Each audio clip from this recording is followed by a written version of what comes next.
एक शेर इंसानों पर कब हमला कर सकता है? जब वो घायल हो जाए, या चारों तरफ से घिर जाए, या उसके भागने के सारे रास्ते बंद हो जाएं, या इंसान अचानक शेर के पास चला जाए,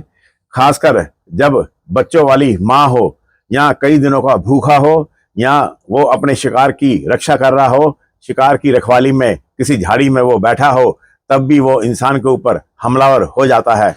या डस्क टाइम हो, डस्क मीन शाम का समय हो या रात का समय हो, जो शेर होते हैं वो या तो शाम को या रात को अधिक एक्टिव होते हैं, और अगर रात भर उसे शिकार ना मिले तब वो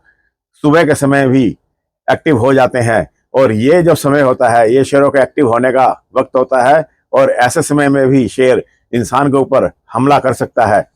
या फिर वो शेर जो इंसान के ऊपर एक या दो बार हमला कर चुका हो, तब वो इंसान की ताकत से जानकार हो जाता है, और फिर उसके बाद उसको आदमखोर बनने में देर नहीं लगती, और तब वो इंसान को पाकर उसके ऊपर हमलावर हो जाता है। अगर जंगल में पैदल चलते हुए शेर से सामना हो जाए और इंसान और शेर दोनों एक दूसरे के सामने डट कर खड़े हों, उस समय में अगर शेर की पूंछ का जो आखिरी हिस्सा 4-5 इंच का वो धीरे धीरे ऐसे ऐसे करके मूव हो रहा है, तो इसका मतलब है कि जो शेर है वो इंसान की चुनौती को एक्सेप्ट कर रहा है। उसके बाद जो शेर के जो कान होते हैं वो पीछे की तरफ झुक जाए, पीछे की तरफ स्पाट कर ले, वो पीछे की तरफ कानों को कर ले, तो इसका मतलब वो हमला करने के लिए तैयार हो गया है। अगर कोई शेर अपनी पूंछ को जोर जोर से इधर उधर हिलाता है तो इसका मतलब वो इरिटेट हो रहा है, चिड़चिड़ा हो रहा है। और अगर कोई शेर अपने